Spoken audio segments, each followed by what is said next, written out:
So hello everyone, I'm Yang from Apple. I've been working in Apple App Redis or Valkey team for 5 years now.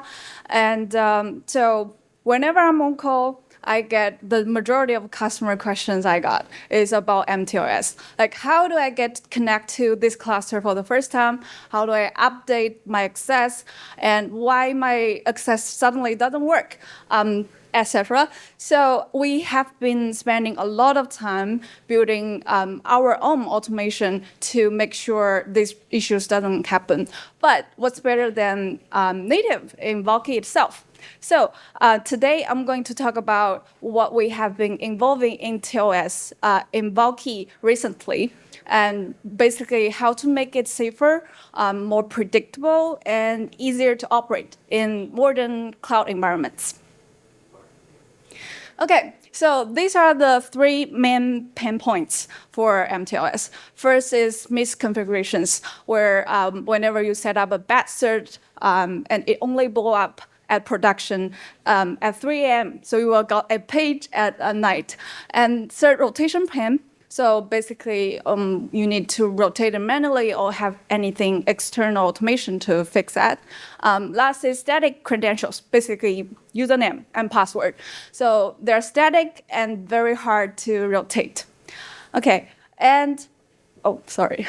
So we tackled each of these with some improvements. So fail fast for silent misconfigurations. Auto TLS reload for cert rotation, and auto authentication or passwordless for static credentials. I'll walk through each one.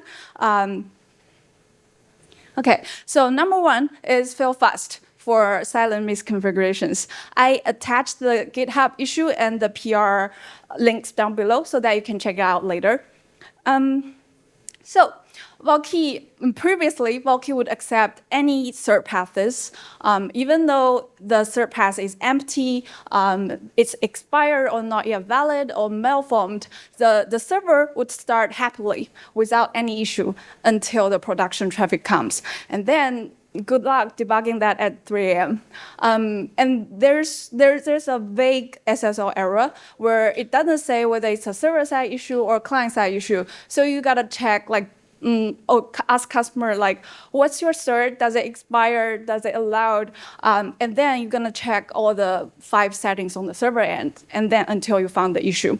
So what we introduce is that we add a lot of validations at startup or reload or update. So basically, Valkey server would start rejecting any certs that's empty or malformed or expired.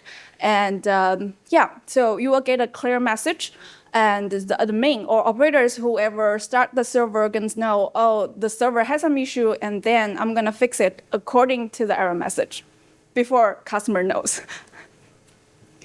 Yeah, the next one is auto TLS reload. So in cloud environments, the certs are rotated automatically and often frequently, like every month or every 5 days.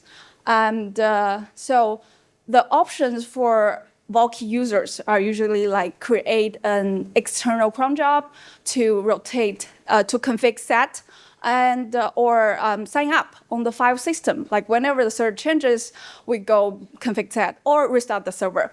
But all these options, they're fragile and operationally expensive.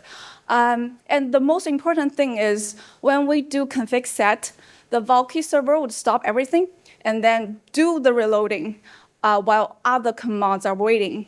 So it's going to block your server for some time. Pretty quick, but it's going to block. So what we introduced is a new feature where you can define an interval for when the server, how often does the server going to rotate the TLS context. And so this is a flow. So after you set an interval, when the server is rotated, the TLS context would be auto-reloaded. And the heavy work, like the parsing, the switching context part would be offloaded in background thread. So it's not blocking the main thread for commands. And after the context is reloaded, the new connections are going to use the new cert immediately, and the existing connection is going to join naturally. So there's minimal impact on the server, on your activities, and you can get rid of your external applications for automating this. Okay, last one is auto-authentication, or passwordless, whatever you call it. So the old default model is username and password. They're static. They are hard to rotate whenever it's leaked or stolen, and they don't expire automatically. So it's kind of a red flag in a long-lived system. And you have option to configure mTLS, but the server only checks whether the client cert is issued by the trusted CA. So the identity inside the client cert are actually never used. So we introduced a certificate-based authentication. Basically, it maps the certificate identities into echo username. And we only support 2 fields right now. One is CN, common name. Another is URI in subject alternative name extension. So we have all the echo users automatically, and there's no secrets to manage anymore. So both for the server side and the client side, there's no Redis password or Valkey password anymore. And and the trust expires automatically whenever the cert does. One thing important I want to call out for this feature is you can read it in doc later, but the recommendation for this is to not setting any password at all for the cert-based echo users. The no pass flag is a bit confusing in its name because it actually means accept any password instead of no password. So not setting anything for that echo user. Otherwise, you're going to have some privilege issue. Yeah, that's it. So we're gonna have 3 improvements released in, shipped in 2 releases. The fail-fast gonna ship in Valkey 10 because it's a behavior change, and we're gonna ship in our next major version, which is 10.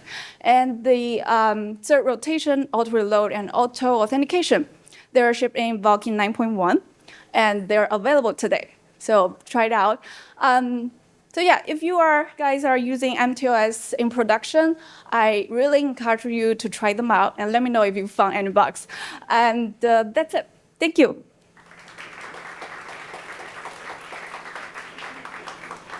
Very good. Thank you.